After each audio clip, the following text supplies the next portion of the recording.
I wanted to come on and chat a little bit about, as we are coming to the end of the year, I wanted to do just a little video, kind of, doing a little assessment of, like, how far we've come this year with everything. And about the ways that we've done really well, and then the ways that, I think that need to be improved. And specifically, I kind of want to go in on how in 2026 I want to improve on those things. And it's very, what was I gonna say?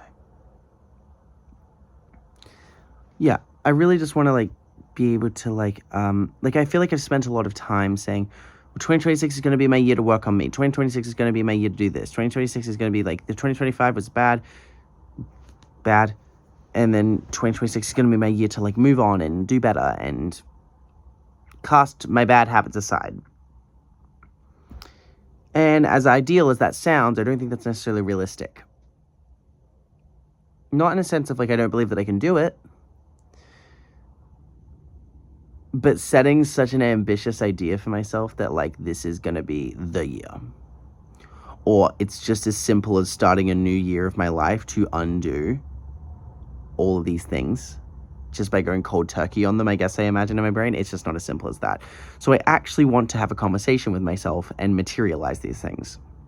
Or materialize a routine or a regime, or at least just an idea in my head about what is going to help me with these things. So the things I've done really well this year, I started this year with seeing a psychologist about my disordered relationship with eating. I have since had no issues about that. I think I have a healthy relationship with my body and exercise at this current time. And I think I've come a long way about showing myself grace with being, on a stricter diet during the week, and then allowing myself grace on the weekends to let loose a little bit. I think I did these video diaries. I've done them. I think I missed 1 or 2 weeks out of the entire year of doing these. Like, I'm very impressed with myself that I did that. I started uploading a post to my Instagram every Friday. I don't remember when I started that. I mean, I could literally go to Instagram and find out, but I've done that every Friday ever since I started. So I've been very much on top of being routinely involved in my self-expression, which is a huge thing. Because it means that every week, the things that are on my mind, the things that are in my brain, get to leave. And sometimes it's not like that. Sometimes it's not as simple as this is me actually, like, emotionally waffling to you guys for, like, perceivably the next 30 minutes. But it's making me accountable of where I am in time. It's just making me accountable of, like, what's going on and perceiving the things that I'm doing. Because it's making me remember that, like, I will have to recap this probably in some way for a vlog. Or it's just also making me cherish the things that are going on in my life, because it does involve turning those things into some form of content to put out. So that's been really fun. And that's been really helpful, I think. Just to be able to, like, listen, my mental health has been, uppity, downity throughout this year. But at the very least, to do, like, checkups like this, let it leave the brain, has been very helpful. And I think the times where my brain has been better, my mental health has been better, it's probably to do with the fact of getting some of these things off my chest. So I just realized, is that the idea of something being off your chest? Is that because it's holding it down, it's stopping you from breathing? Just realized. Huge. So that I did really well. I wanted to develop more of a sense of hobbies and a routine for sleep this year, We did really well for that for like a couple of months. We did fall off the wagon a little bit. And I'm still kind of off the wagon a bit. Like, it's still, like, I'm building it up slowly. And that's what I'm doing well right now. I'm not putting too much pressure on myself to add thing after thing after thing all at once in my schedule. I'm going to try, like, slowly drip it in. Because if I go, like, okay, today is, like, all of a sudden it's, like, piano, gym, DJ, fucking, Instagram, YouTube, like, sewing, fucking writing, self-tape, like, these kind of things. If I throw all these things at the wall at once, I'm gonna get way too intimidated. It's not gonna get done. I'm gonna get freaked out. So I'm trying to not freak myself out. So right now I have built my schedule back in cleanly of just it being workout, YouTube, Instagram.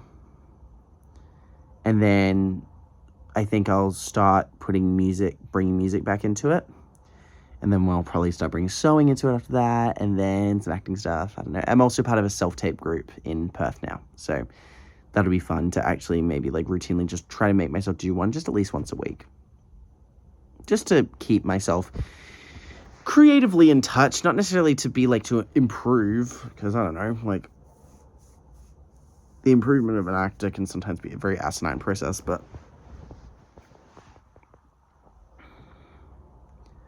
yeah, I think that would be a really good thing.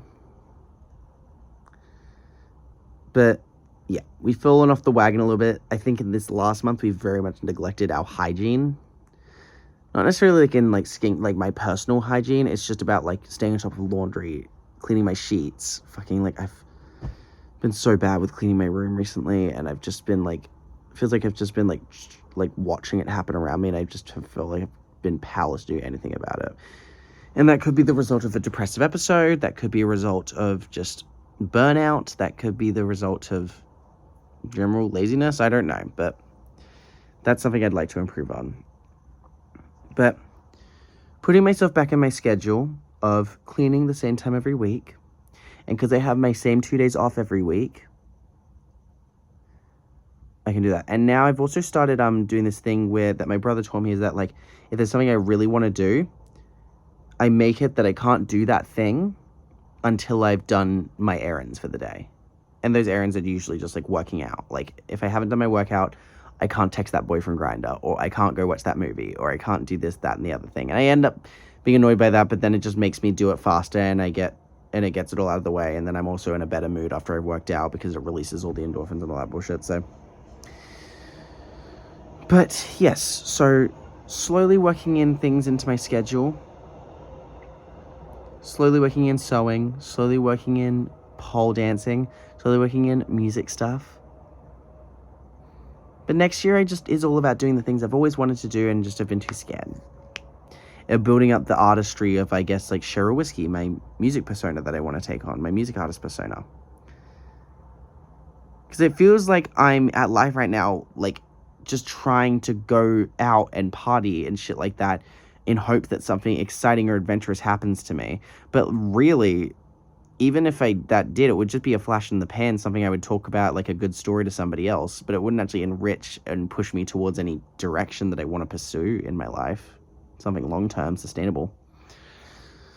So going out, being an artist, being amongst the system, just fucking around and being like, you know, a little club rave rat in a white bowl cut, maybe. I don't know. Just, I think that will like create a lot of fulfillment for me. That is really, I'm really scared to do it, but I think the fact that I'm really scared to do it says that I am going in the right direction. So yeah, doing Cheryl Whiskey music stuff is a big part of next year.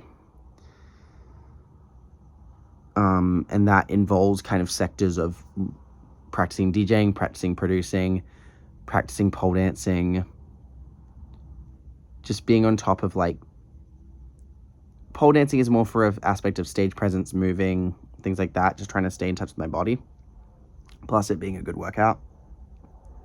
Producing is for the sake of making my music and understanding how to make the kind of music I enjoy.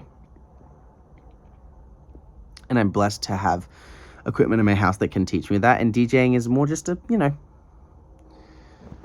I think a lot of hyperpop artists that I look up to a lot all have DJing backgrounds, because DJing and that sort of like EDM, drum and bass, that understanding of genre, that quintessential understanding of genre, timing, style, come to play in not just hyperpop, but all aspects of music. I think DJing can be a very helpful thing in all aspects.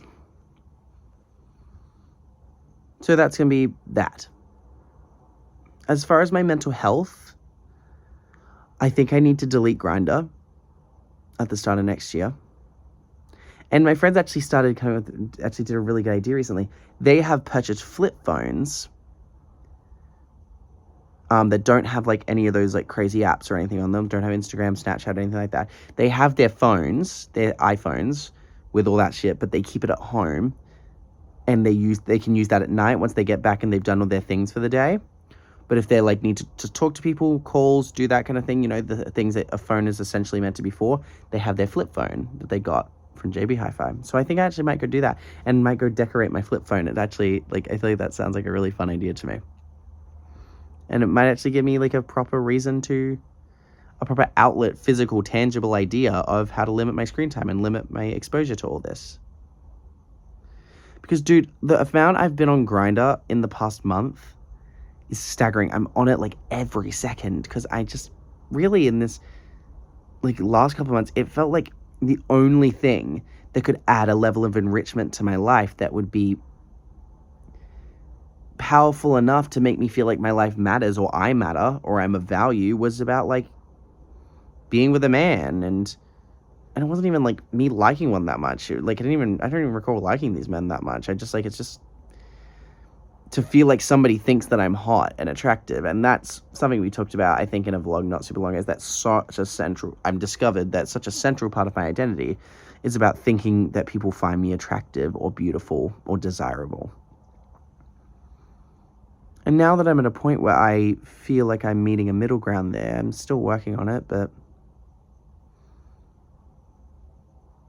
I think that we're making really good progress on that. But separating myself from Grindr so I can, and the more I take my time away from Grindr and taking my mind away from satiating my insecurity through male contact,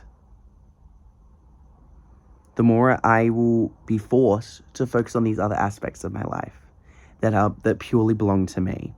Because that is my dream in life, to have a life that purely belongs to me, and a sense of identity that purely belongs to me. Because my identity is so much in the power of men and people around me and situational shit.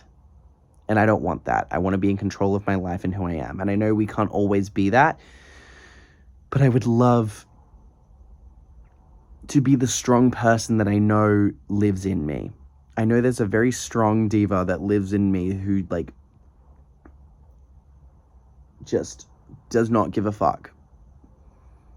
Just knows who just is powerful and knows her worth and just is funny and just likes really cool things. And it's not about saying goodbye. I love myself, and in a very genuine way. I do love myself a lot, and that's what's been such an eye-opener throughout the past year, is learning how I've hurt myself and how I didn't deserve those things. I haven't deserved these things that I've said, and I had a little cry on my walk home from the club last night, being like, Jesus Christ, Liam, you're so hard on yourself. And I am passionate about self-improvement, and that's great, but at a point, I just I can't just be looking for the next thing that's going to make me feel like a fleshed out person. At some point, I have to stop and be like, Liam, maybe you made a very small stride, but that small stride is a big deal. And if you don't take the time to appreciate that, then you're just never going to appreciate your own victories, and then it will all just feel pointless. So yes, getting rid of Grindr is going to be a big one. Trying to limit my screen time. Getting out of my job a little bit. My job, I love it to death. It's such a great job. They're really good about respecting your time off, respecting your boundaries. The job itself is actually relatively easy. Everyone's very nice. I have a lot of friends there. There's all these wonderful aspects about my job, but I'm just so bored. I'm completely unfulfilled there. So limiting, I think I have 2 days off every week. I might change that to 3 so I can make room for just like other things in my life. Because I think there's so many other things I'd rather be doing, and it feels like this job is getting in my way. In reality, it's probably not. It's probably just me getting in my way, but I'm just like trying to give myself the time to discover more about myself. But when I'm just like in autopilot at my job all the time, I just feel like I'm not able to learn as much. Am I sacrificing a bit of money? Yeah, but I don't know, it feels like a worthwhile cause. Not to mention, if I start doing music gigs and things like that more frequently, I can make up that money. So if I start looking into more business stuff, I don't know. Animal volunteering is a big one. I want to get into a sense of like activism and feeling like I'm making a difference into contributing to the world. That's just kind of an outlet thing. I have so many things that I want to do next year, and all of them sound really great and really positive. But it is important for me to talk about it and break it all down a little bit. So soon I'm gonna buy a calendar. I'm gonna start planning my year next year. And I'll show you guys that when I'm done with that. That'll probably be in another vlog in future. But I need to make sure I have that finished before 2026, because otherwise I don't think I'm gonna do it. God, I'm sweating. It's hot as balls here. But yeah. I think anything else I say would just be me rambling, but yeah. I'm excited though. I'm excited for 2026. But I also think I really need to take it slow, be specific, and make sure to congratulate myself for every little step I take along the way, because the little steps are what make up the journey, you know? It's like fucking felt so pretentious to say that. But yeah, anyway, thank you for listening to me ramble a little bit. Bye-bye. Are we gonna get the lighting right today? I've really gotten lazy with doing my ring light, but you know, I think that seems to be a consistent theme of me getting lazy in general. There's one more thing I wanted to talk about, but I just wanted to make sure I had the...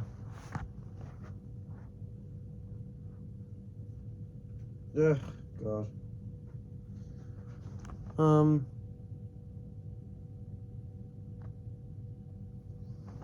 How about we do this?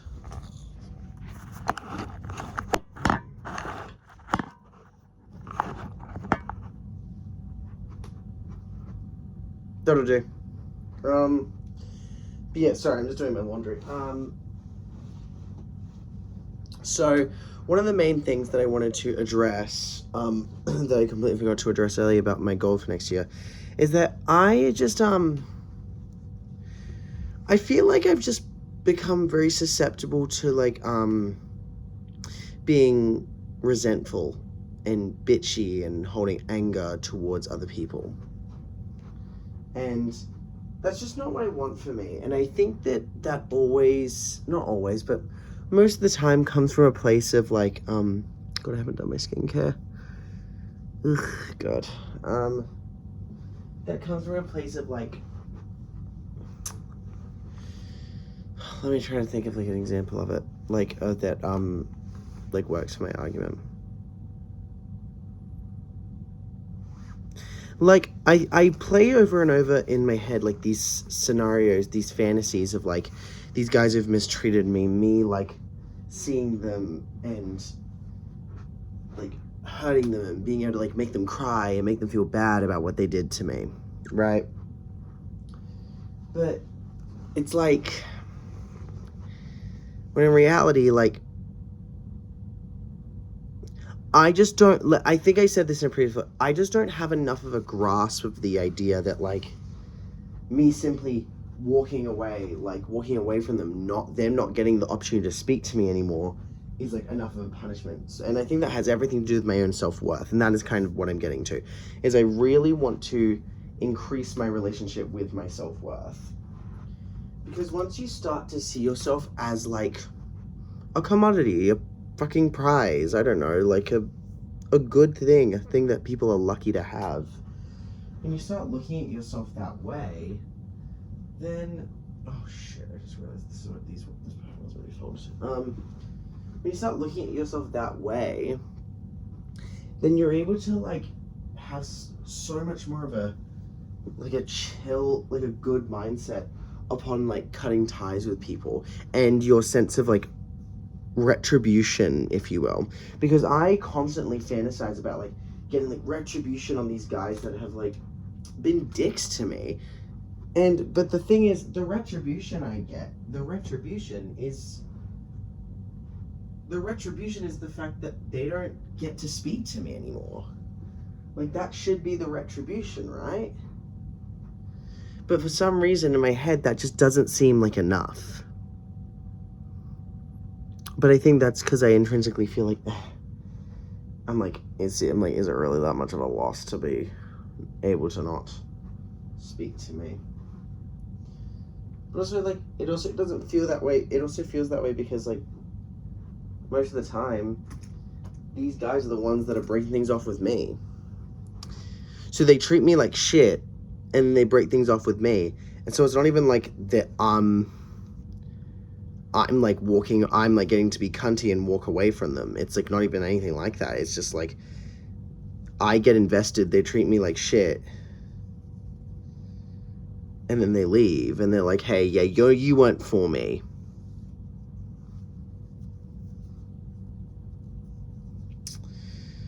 So in my head, this does come from self-worth. It's just there's a thing that like I believe very intrinsically that I don't deserve to feel like that.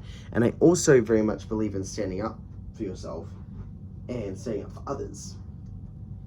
And so when you feel like that, it's like why would I allow somebody to treat me like that? And so you think about like letting them know and getting fucking upset with them, but I know that's not necessarily the high road or the mature thing to do. I don't know. When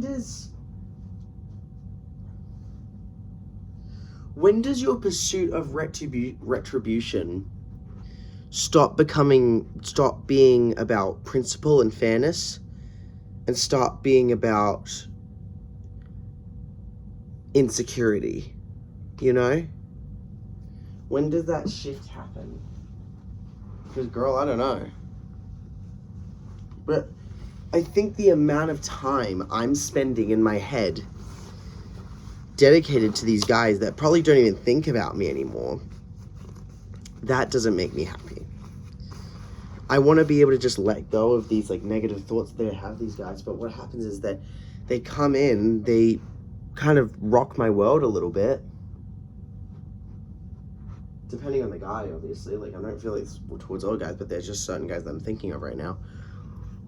They come in, they rock my world a little bit, and then they disappear, and then leave me with all these, like, mixed messages and misunderstood feelings, and it feels unfair.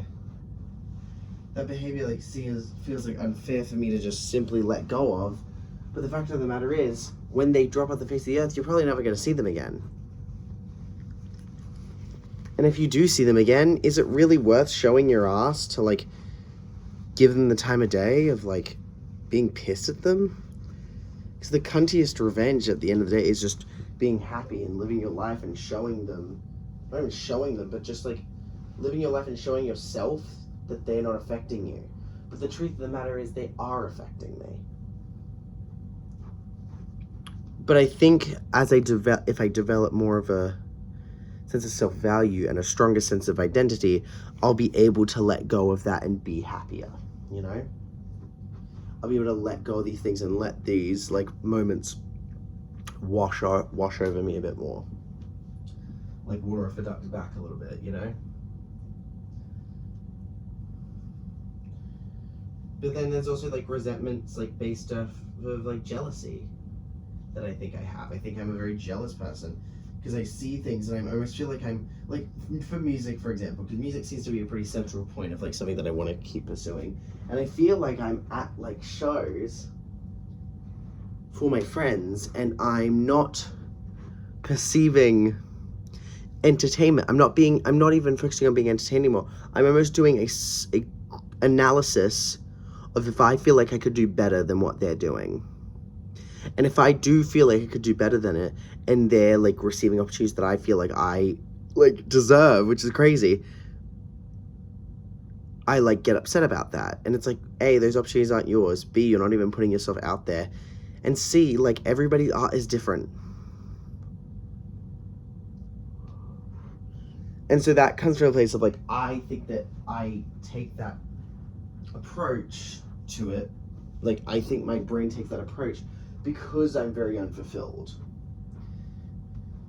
And when you are unfulfilled and you see people doing when you are like, have always wanted to do something, but you're too scared, and then you see people always like doing the thing you've always wanted to do, your brain like lashes out and like gets like, well, why can't it be me?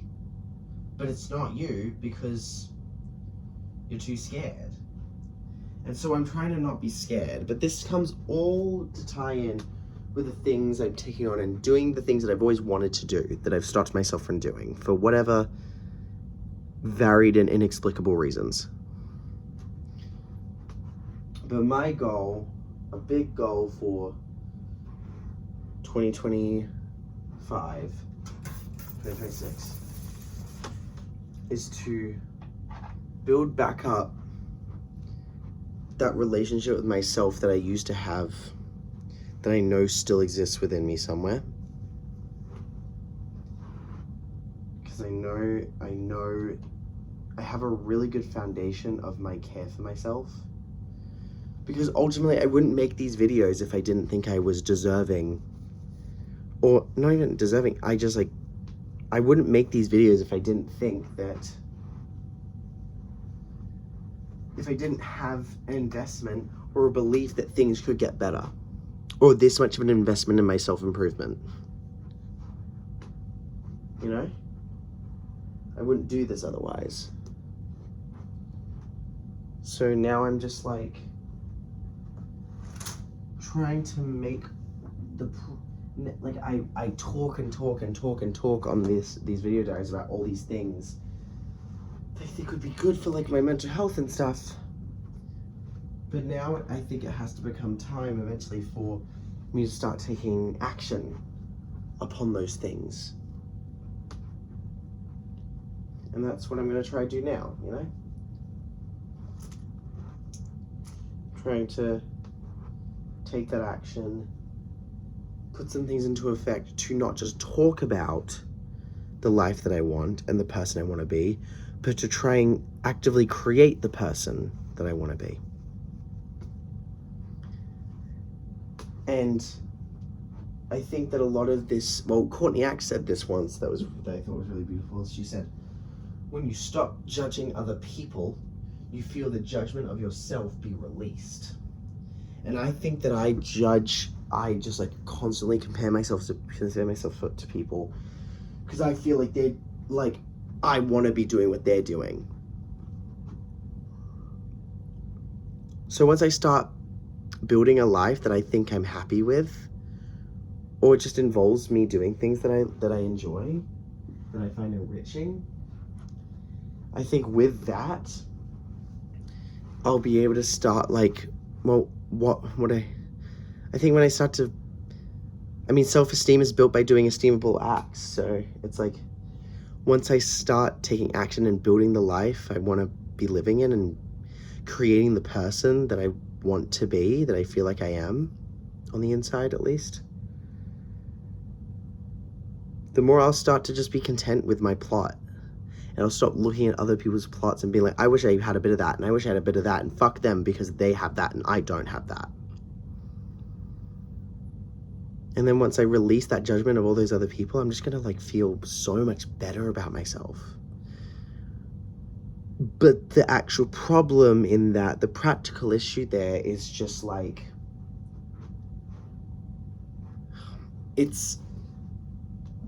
I can talk all day long about like how I should be feeling this way and I shouldn't be feeling this way. But the reality is my brain, when it decides it feels something, it's very difficult for me to get out of that headspace. And I think though, there's a lot of contextual, very basic id things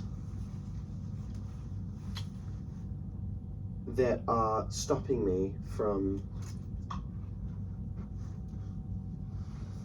having a balanced, there's some very basic id things now that I think are stopping that good chemical balance in my brain. Because like if I start getting good, I mean bloody hell, it's like almost 3 in the morning right now and I'm still up doing laundry. So once I start getting my sleep on track and I start like, I'm just doing this in really long-winded ways. I just need to start getting the practical actions of my life together. And I think I'll start to feel myself as I chip away into the marble block that is my life, my plot.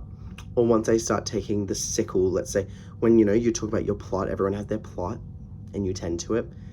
Once I start taking, the sickle or the scythe to the crops of my plot, I start tending to all of it. It seems like a lot at first, but once it's all clean, it's gonna feel so much better. And speaking of clean, one of those practical things I can do is clean my fucking room. It's not abysmal, but it is bothering me. Also, they had that bloody shooting that went down at Bondi today, which was pretty crazy.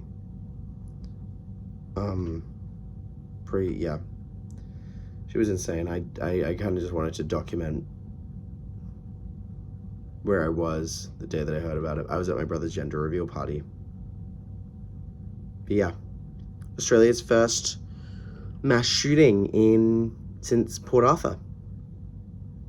Because I think for it to be considered a mass shooting or a mass killing, it needs to be over 4 people, or 4 people or more. And it is 12 people and counting, as it stands. So that's fucked. But yeah. None of my family members that live in Sydney or my friends have been hurt or impacted, it seems, but it's very sad. It's a very sad day to be a Bondi local, an Australian, a Sydney goer. But yeah. Thoughts and prayers going out to any of the victims and specifically to the Jewish community in Sydney that was targeted by that. It's very sad, and I think it's a very contentious time to be Jewish in the light of the Israeli-Palestinian conflict. I think people miss out a lot of nuance in the world about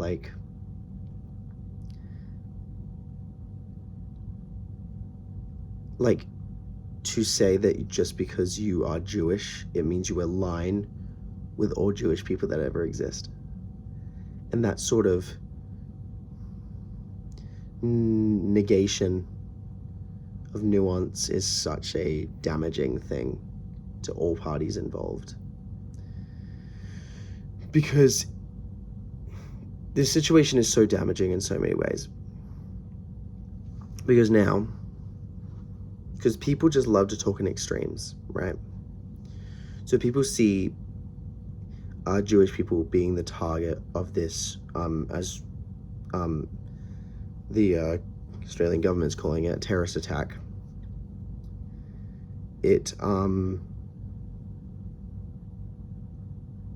People then shift to this complete extreme of that anti-Semitism is the entire issue. And this is definitely an act of anti-Semitism, and that is definitely an issue. But people take that and then apply it to what's going on with Palestine and Israel. And people think like, or people think that like, oh, well, if those guys are anti-Semitic, then if anti-Semitism is the issue in general, then maybe Palestinians in nature are anti-Semitic. And then maybe the Palestinians deserve what's happening to them. And maybe the Israeli Jews are, in fact, the victims in this situation, right? And there is a lot of nuance and a lot of subtleties there that needs to be allowed. But in situations like this, it does a disservice to so many communities involved because of the way that people seem to be incapable of allowing nuance and completely allowing generalization. And then also on the front, like, it's not confirmed the motivation of the shooters, but let's use it for example. Let's say they were like Palestinian supporters and they held an anti-Semitic view towards all Jewish people, which is so awful and so ignorant. Bloody, that would do no service for the cause of like Palestine, freeing Palestine, you know? And what they do in that situation is that would be them generalizing all Jewish people under one umbrella idea that just because you're Jewish, it means that you support the genocide of the Palestinian people.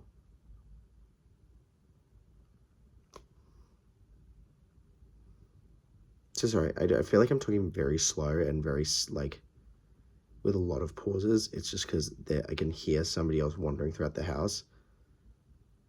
And I always get a little bit more like self-conscious when I'm vlogging in the presence of others. But, you know, but yeah. It should not be. It is just a massive tragedy and it's such a disservice.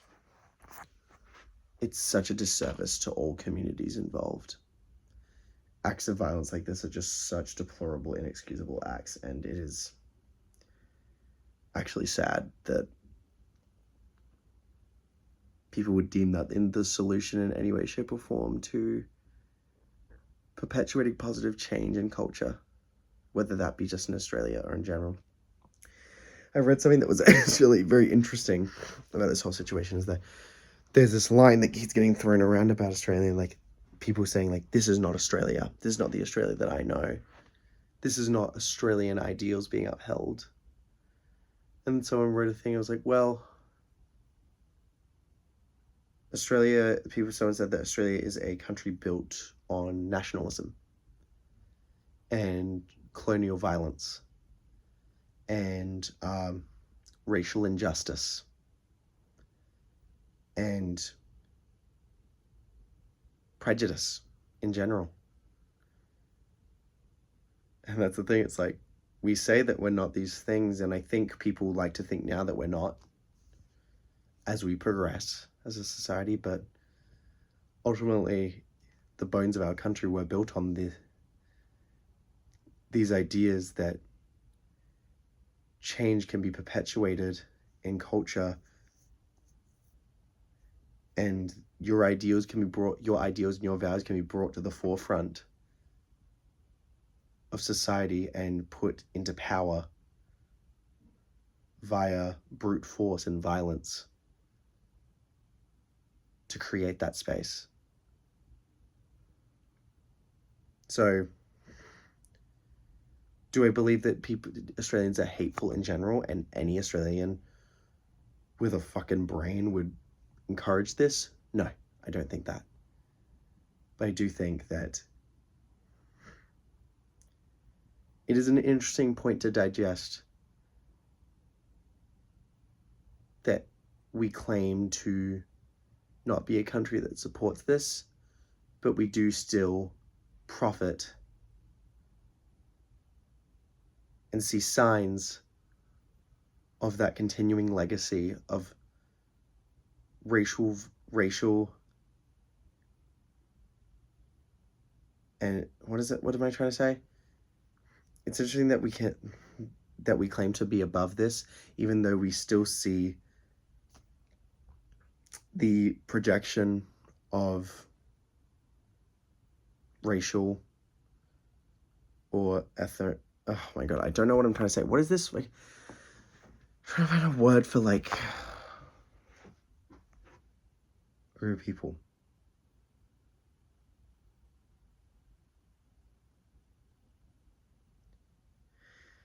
It's just interesting, an interesting point to digest, that we as a society do claim to be progressed, and that acts like this don't indicate the general values and views of Australia, even though we do continue to profit and engage and see the signs of a society built on the back of radical violence, you know? Something to think about. 2026. Hopefully it'll be better in all ways.